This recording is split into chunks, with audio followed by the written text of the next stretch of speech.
Hi everyone, Rena here. Welcome to the Mama Elephant 10th anniversary release. We are at day 8, 2 more days to go.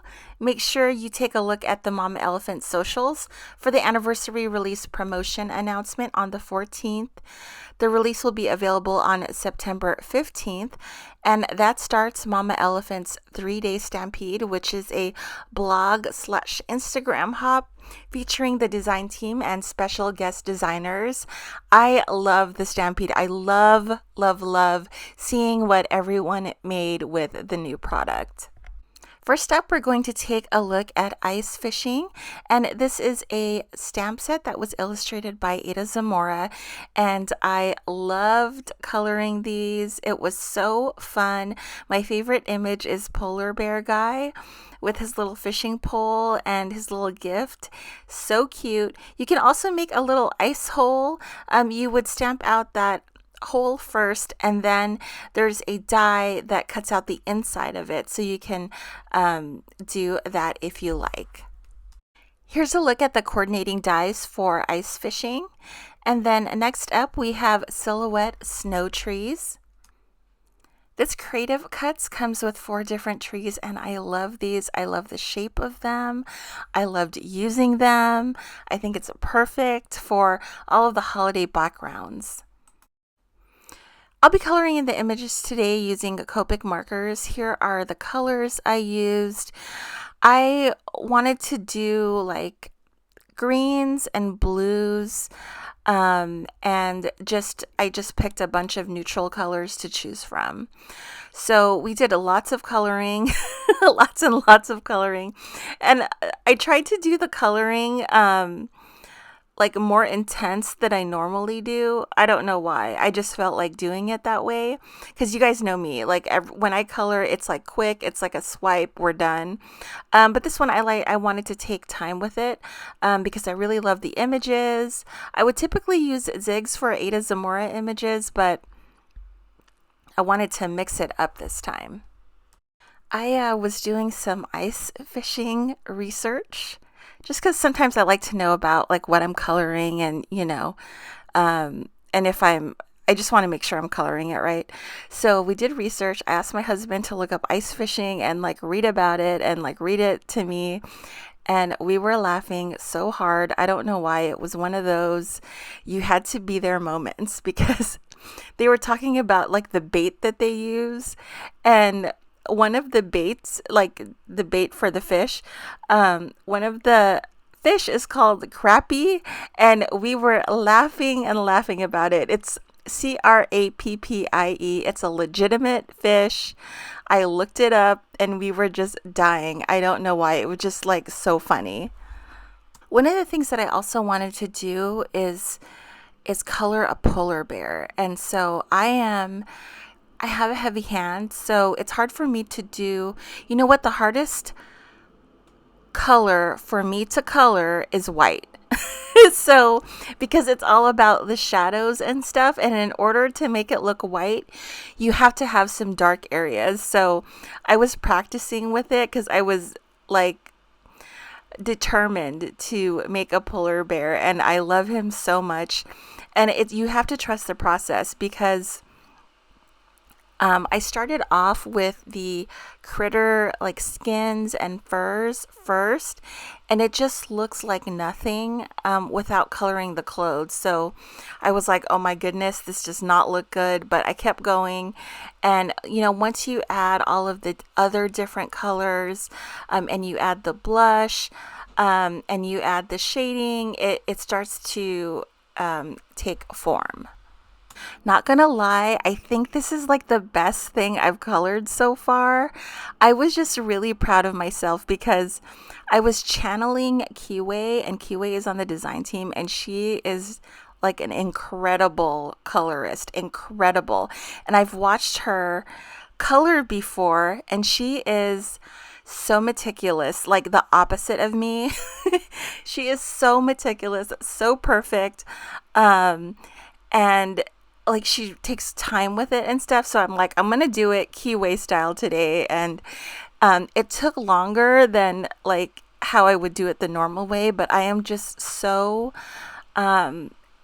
satisfied with how it turned out. So I'm just trying to mix things up and do things a different way. Because sometimes I think you get stuck in like, the one way that you do it. And I just want to try like other different ways. In order to help along the blending, I'll take like the lightest color and kind of map out the darkest shadows, and then I'll go in with the medium, and then I'll go in with the dark, but not the whole thing, like a little piece of it. And then it just helps when there's a color laid down first before you go in with your dark. And you kind of want to put those, like the darkest color, in like the corners and just like a tiny bit, because a dark color ink will go a long way, so you don't want to overdo it. I also wanted to play around with a different color palette. I really love pink. I really love oranges. I really love apricot colors. I think like apricot is like my favorite color to work with. I'm just so attracted to it. But it's like kind of nice to mix it up and also use some different colors that you wouldn't use before. And these blue and green markers, I know I have not used them before because the markers were literally new, and I'm like, oh my gosh, like I've never touched these before. And I don't know, there's just something about using like a new marker that's so nice. My markers are so old. I'm trying to think how old they are and like what year I bought them. I believe like around 2008, 2009 or 2010. I mean, at the latest 2010. So that would be like 12 years ago. And I remember it took me so long to get all the ones that I wanted. I don't have every single one. I have the ones that I want, and it literally took the whole 12. I mean, I think I just recently got all the ones that I wanted to have in my collection. Like the grays, I don't have all the grays. I skip a color for the grays because I don't think I need all of them, but it took so long to get all the ones that I wanted.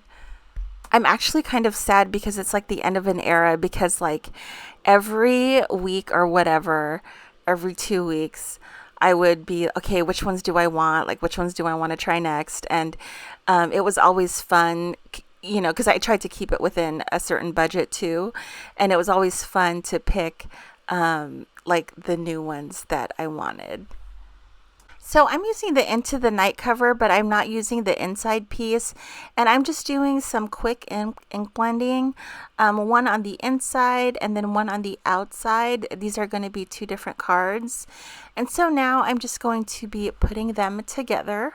I know the ink blending looks a bit patchy, but I know that the images will be covering most of it, so I didn't really worry about it. The best ink blending is if you do it on Bristol. It's really smooth. So I love these trees. I love them so much. I love them. So I'm going to put two trees, and this is going to be like a very loose sort of lake scene. I know the perspective is a little bit weird, but I just really like the opening that the Into the Night die made, so I just went with it. So I have quite a bit of images, so I kind of grouped them together into like a skating scene, and then the other one is the fishing scene. I love the way my rabbit turned out. I'm so proud of myself for coloring white.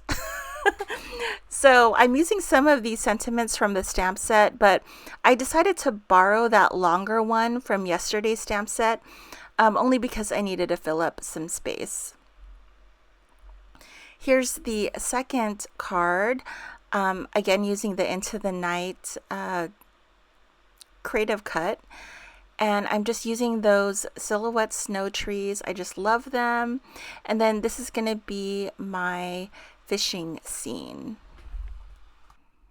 I will be adhering these card fronts into card bases off camera, but I am calling these cards done. I hope you all enjoyed the video. Thank you so much for watching. I hope you all have an awesome day. Stay safe, happy crafting, stay cool. I will see you guys tomorrow. Bye guys.